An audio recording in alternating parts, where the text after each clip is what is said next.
Tawuran antar warga kembali terjadi di Manggarai, Jakarta Selatan. Asap gas air mata petugas kepolisian bahkan masuk ke dalam stasiun Manggarai, membuat penumpang panik. Mundur. Geser. Geser mata. Para penumpang KRL di stasiun Manggarai, Jakarta Selatan berlarian di peron setelah sisa gas air mata masuk stasiun. Geser ke tengah. Gas air mata ditembakkan polisi ketika terjadi tawuran di flyover Manggarai yang dekat dengan stasiun.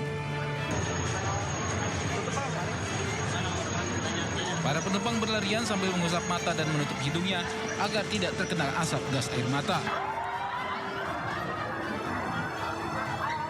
Beruntung tak ada korban jiwa akibat peristiwa ini.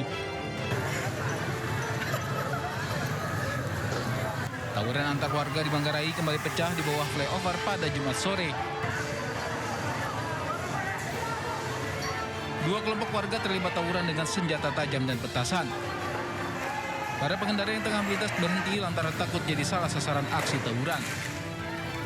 Belum diketahui pasti penyebab dari tawuran, namun diduga dipicu saling ejek.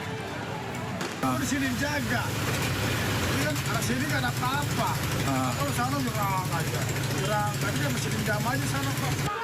Aksi tawuran berhenti setelah petugas kepolisian menembaki gas air mata.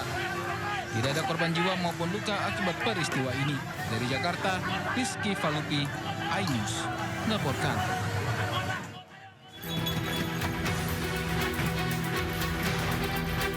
Tawuran massa terjadi di Kota Larantuka, Kabupaten Flores Timur, NTT. Dua kelompok saling serang dengan melempar batu. Belum diketahui penyebab ataupun pemicu bentrokan itu. Akibat tawuran ini, ruas jalan protokol dipenuhi batu dan pecahan botol kaca. Sejumlah personil dari dua instansi sempat mengamankan situasi tawuran, namun bentrokan justru kembali terjadi hingga pagi harinya. Warga berharap penegak hukum menangkap oknum-oknum provokator yang suka memicu pertikaian. Dari Flores Timur, NTT, Joni Nura, iNews melaporkan. Ya pemirsa, pelaku pembunuhan anak Dewan Pakar DPD PKS Kota Cilegon, Banten akhirnya ditangkap pihak kepolisian. Sebelumnya pelaku dipergoki warga saat akan membongkar brankas di sebuah rumah mewah milik mantan anggota DPD Cilegon, Roysyudin Sayuri.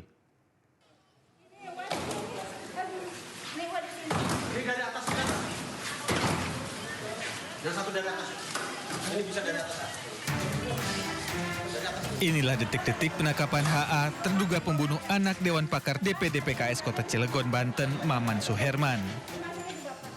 HA ditangkap polisi dan warga saat kepergok mencuri di sebuah rumah mewah milik mantan anggota DPRD Cilegon, Roysyudin Sayuri. Proses penangkapan HA berlangsung dramatis karena terduga pelaku bersembunyi di bawah mobil yang terparkir di garasi rumah Rois.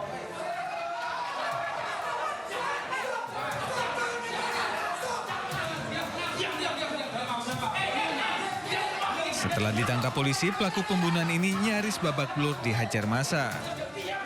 Sebelumnya, warga Palembang, Sumatera Selatan ini hendak membobol brankas di rumah yang terletak di lingkungan Pabuaran, Kelurahan Ciwedus, Kota Cilegon. Setelah diperiksa petugas, pelaku mengaku telah membunuh Muhammad Axel Harman Miller, anak Dewan Pakar DPD PKS Kota Cilegon, yang ditemukan tewas berlumuran darah di rumah mewahnya pada 16 Desember 2025 lalu. Pelakunya spesialis curi rumah. Curat ya, pencurian dengan pemberatan rumah-rumah yang dianggap kosong. Dan sasarannya rumah-rumah yang bagus. Ada kemungkinan tersangka lain bertambah, Bang? Nggak ada ya. Aduh, God. Sudah, sementara itu ya. Siap, berarti ada kemungkinan motifnya memang pencurian ya? Ya. Hingga saat ini polisi masih melakukan pendalaman untuk mencari petunjuk lain yang berkaitan dengan kasus tersebut. Dari Serang, Banten, Mahesa Apriyadi, iNews melaporkan. Hujan deras yang terjadi sejak Jumat sore kemarin menyebabkan terjadinya banjir di Kota Cilegon, Banten. Banjir terparah terjadi di Kecamatan Ciwandan, Cilegon. Banjir membuat akses menuju wisata Anyer dan Carita menjadi tersendat.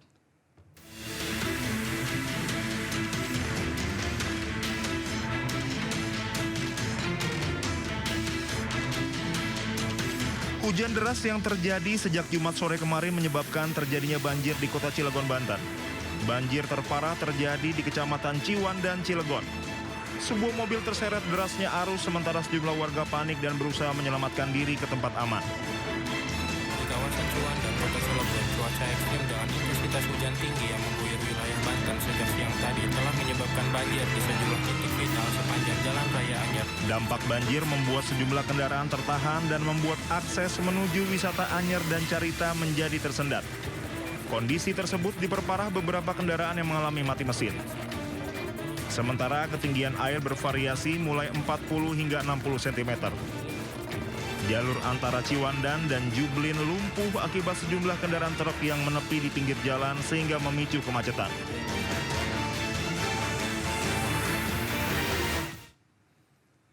Sementara itu dampak banjir yang meluas, ratusan kendaraan truk bertahan saat akan memasuki Pelabuhan Pelindo Kota Cilegon, Banten. Sejumlah pengendara memilih untuk tidak melanjutkan perjalanan, bahkan terpaksa menginap di jalan semalaman.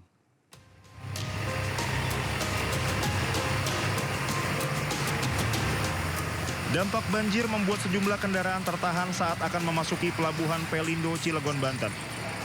Banjir setinggi 50 hingga 90 cm membuat kendaraan truk tidak bisa melintas. Antrean kendaraan truk mencapai 5 km. Sejumlah pengendara truk memilih bermalam di dalam kabin truknya menunggu air surut dan bisa melewatinya. Oh, banjir ya? Bapak udah nunggu berapa lama ini, Pak? 1 hari 1 malam. Udah 1 hari 1 malam ya? Karena banjir ini? Ya. Ada info nggak, Pak, kemarin banjirnya segimana, Pak? Ada info itu ada 1 meter lah. 1 meter? Ya. Oh, iya. Jadi Saat ini truk menuju Pelabuhan Ciwandan untuk menyeberang ke Pulau Sumatera belum bisa melintas karena tingginya banjir. Dari Cilegon, Banten, Iskandar Nasution, iNews melaporkan.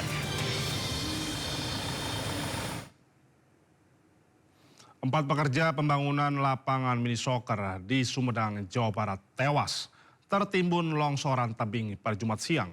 Longsor bukan disebabkan hujan deras saja, tapi pembangunan tembok penahan tanah ternyata juga tidak berizin.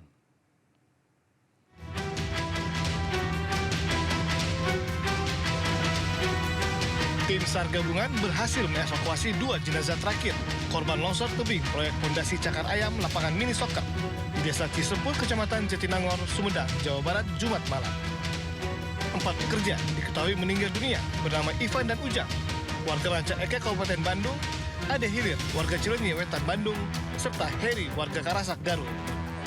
Sementara 2 korban selamat bernama Dian dan Ahmid, warga Cisempul, Jatinangor, dirawat di Rumah Sakit Unpad dan kondisinya sudah membaik.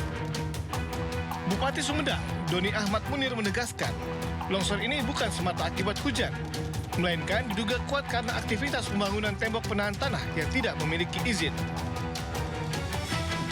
Membangun TPT, tembok penahan tebing dan sekaligus buat fondasinya, ada kecelakaan kerja di atasnya, tanah longsor ke bawah menimpa orang yang sedang bekerja. Terkait kejadian ini, polisi masih memeriksa 9 saksi termasuk mandor dan pemilik proyek. Polisi menyatakan hal ini kecelakaan kerja dan bukan bencana alam. Akan melakukan penyelidikan apakah dalam musibah ini ada kelalaian kerja atau dan sebagainya. Kami akan tetap melakukan penyelidikan. Sebelumnya, 6 orang pekerja tertimbun material tanah saat sedang melakukan pengikisan bidang tanah tebing setinggi 6 meter. Akibat curah hujan yang tinggi, kondisi tanah menjadi labil dan tiba-tiba longsor menimpa para pekerja. Dari Sumedang, Jawa Barat, Beben HVA, iNews melaporkan.